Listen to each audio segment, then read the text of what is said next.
Bismillahirrahmanirrahim. Assalamualaikum warahmatullahi wabarakatuh. Sahabat sekalian yang berbahagia, kalau kita mau data masalah yang dihadapi bangsa kita saat ini, bahkan kalau berbasis perilaku sebagian pejabat di negeri ini, tentu kita akan membutuhkan beribu-ribu halaman dan tidak akan pernah cukup untuk mencatat daftar masalah yang dihadapi bangsa kita. Tapi seberapapun masalah yang ada dan terjadi, seperti kata Raden Ajeng Kartini, bahwa habis gelap terbitlah terang. Kalau masih gelap, baca majalah Syahid edisi Februari, judulnya Menyalakan Api Harapan. Apa makna dari judul besar yang diulas oleh majalah Hidayatullah pada Februari 2021 ini? Pertama, bahwa sebenarnya untuk keluar dari masalah yang sedang melilit bangsa ini, kita sendiri harus mengenal yang masalah itu yang mana. Kemudian kita harus melihat siapa sosok-sosok yang bisa mengatasi masalah ini dan konsep-konsep mana yang secara otoritatif, kemudian secara historis telah teruji memberikan solusi. Ini penting sekali dipetakan, didudukkan agar kita tidak, ya seperti kata Pegadaian, semangatnya menyelesaikan masalah tanpa masalah. Tapi kita punya sebuah cara yang pada akhirnya ketika kita itu implementasikan, masalah adalah terselesaikan. Nah, ini yang menjadi penting. Dan majalah Hidayatullah edisi 2021 Februari ini cukup menarik. Di sini ada Dr. Adian Husaini tentang kita sedang menghadapi kekacauan ilmu. Wah, ini luar biasa masalah ini ya. Kenapa kekacauan ilmu? Saya juga baru-baru membaca buku Kiat Menjadi Guru Keluarga karya Dr. Adian Husaini, bahwa yang menjadikan bangsa Indonesia tertinggal itu sebenarnya bukan pendidikan yang menjadikan kita punya kemampuan apa, bisa apa, tapi sisi yang jauh lebih dalam, yaitu hadirnya keimanan, ketakwaan. Disimpulkan di sana bahwa kalau anak-anak kita punya iman dan takwa, atau guru-guru kita punya iman dan takwa, belajar ya IT, belajar desain atau apapun yang kaitannya dengan dunia modern, itu sangat mudah. Karena itu adalah ilmu-ilmu yang bisa didiklatkan, bisa ditrainingkan. Tapi iman dan takwa itu nggak ada ruang pelatihannya. Orang nggak bisa dikumpul dalam satu tempat 3 hari 3 malam terus keluar dari situ iman dan takwanya seperti para sahabat Nabi, nggak mungkin. Dan kesimpulan yang menarik adalah, kata beliau, kalau iman dan takwa itu hadir, orang pasti profesional, orang pasti transparan, akuntabel, dan tentu saja bisa diandalkan. Jadi sangat menarik kalau sahabat-sahabat kalian bisa membaca figur Dr. Adian Husaini yang mengatakan bahwa kita menghadapi kekacauan ilmu. Kemudian membungkam gerakan dakwah, bisakah? Dakwah ini sebenarnya adalah syariat Allah. Kalau alam semesta ini adalah diciptakan oleh Allah, tidak mungkin sesuatu yang menjadi syariat yang sebenarnya juga bagian dari proses terpeliharanya alam itu punah. Punah dakwah berarti punah alam semesta. Kira-kira begitu. Artinya kita harus punya optimisme, ada nyala api harapan tadi, bahwa dakwah akan terus hidup, insya Allah. Yang berikutnya adalah Amerika pasca Trump. Ini menarik juga, karena Joe Biden itu sempat dielulukan oleh sebagian orang Islam akan menjadi presiden Amerika yang punya keberpihakan kepada Muslim, khususnya di Amerika. Tapi dengan diangkatnya seorang menteri yang dari kalangan G, ini menjadikan banyak orang bertanya-tanya, benarkah Joe Biden seperti yang selama ini diasumsikan, diharapkan oleh sebagian Muslim. Kemudian Masjid Ramah Musafir ini menunjukkan bahwa ada sebuah masjid yang memang memberikan fasilitas pada musafir.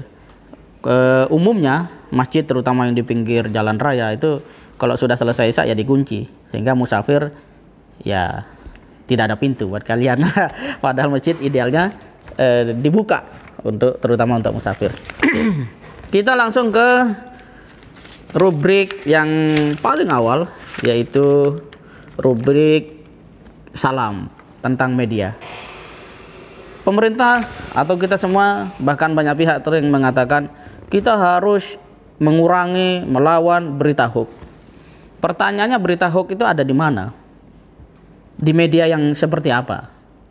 Dan lebih dari sekedar itu sebenarnya, kita patut bertanya, apa yang menjadi background, kemudian visi dan misi pemilik media itu sendiri. Karena siapa memiliki apa, di situ akan terlihat kemana arah pemberitaan, arah kebijakan keredaksian, dan seterusnya. Dengan kata lain, umat Islam semestinya, idealnya, itu memang membaca media-media Islam.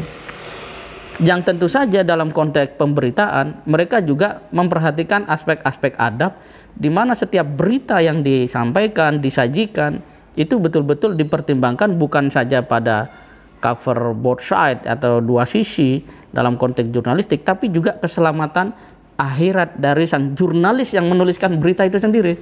Jadi bukan mencari apa istilahnya viewer, keviralan dan seterusnya, kebermanfaatan dan tentu saja keselamatan dunia dan akhirat. Itu hanya ada di media Islam. Tapi mungkinkah umat Islam menyayangi atau rame-rame berbondong-bondong membaca media Islam? Ini adalah hal yang waktu akan menjawabnya. Berikutnya tentang parenting yang diasuh oleh Ustaz Muhammad Faudil Adzim, terus berbenah dalam mendidik anak. Ini menarik karena ada satu ulasan beliau bahwa orang tua itu harus punya kecermatan.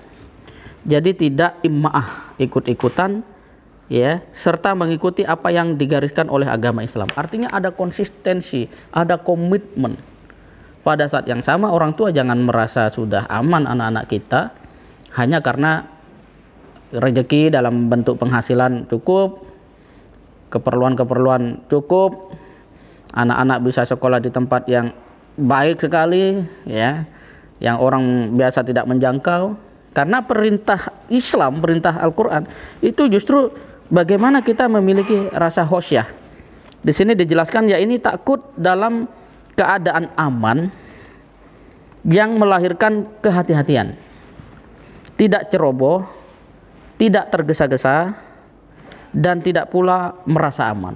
Artinya harus ada rasa khawatir terhadap anak kita, terutama sisi batiniahnya, keimanannya itu sendiri. Terlebih beliau jelaskan di sini bahwa iman itu urusan yang tidak pernah selesai kecuali setelah kita mati. Artinya menjaga dan menguatkan iman itu berlaku terus menerus. Kata Ustaz Muhammad Faudil Adzim, maka perbaikan iman bersama dengan urusan berikutnya, yakni mendorong munculnya hirs ala manfaah, kesungguhan yang total terhadap hal-hal bermanfaat. Jika ada yang berkonsultasi, tugas kita adalah membantunya menemukan apa saja yang bermanfaat untuk kehidupannya di masa yang akan datang.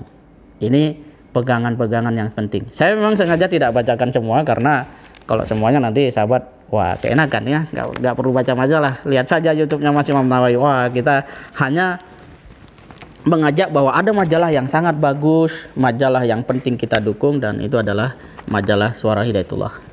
Dan yang terakhir saya ingin sampaikan adalah bagaimana hitoh, rubrik hitoh yang diasuh oleh Dr.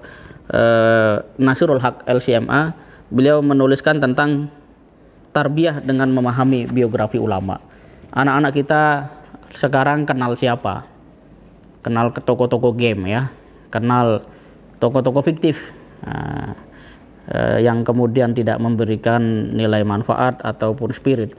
Tetapi kita sebenarnya kalau mau mendidik anak kita melalui biografi ulama saja, kita sudah bisa memberikan nilai-nilai pendidikan, spirit-spirit hidup dan perjuangan, terutama di dalam menuntut ilmu. Dengan kata lain, keluarga muslim harusnya, ya, menjadikan pelajaran, biografi, kehidupan dan perjuangan ulama dalam menuntut ilmu, bahkan mengajarkan ilmu dalam sepanjang hayatnya, sebagai sebuah referensi utama setelah Quran dan hadis, agar putra-putri kita memiliki semangat tinggi di dalam mengabdi di jalan ilahi, menebar manfaat bagi seluas-luas umat dan demi tegaknya peradaban Islam. Mari terus tingkatkan semangat kita membaca, insya Allah di sana ada keberkahan dari Allah Subhanahu wa Ta'ala. Kata Gubernur Anies Baswedan, tingkatkan daya baca, ya. Jangan berhenti hanya pada minat baca. Daya baca berarti kita baca secara tuntas, bersemangat, media-media diantaranya yang mendorong kita menjadi keluarga yang berbahagia. Demikian, semoga bermanfaat. Assalamualaikum warahmatullahi wabarakatuh.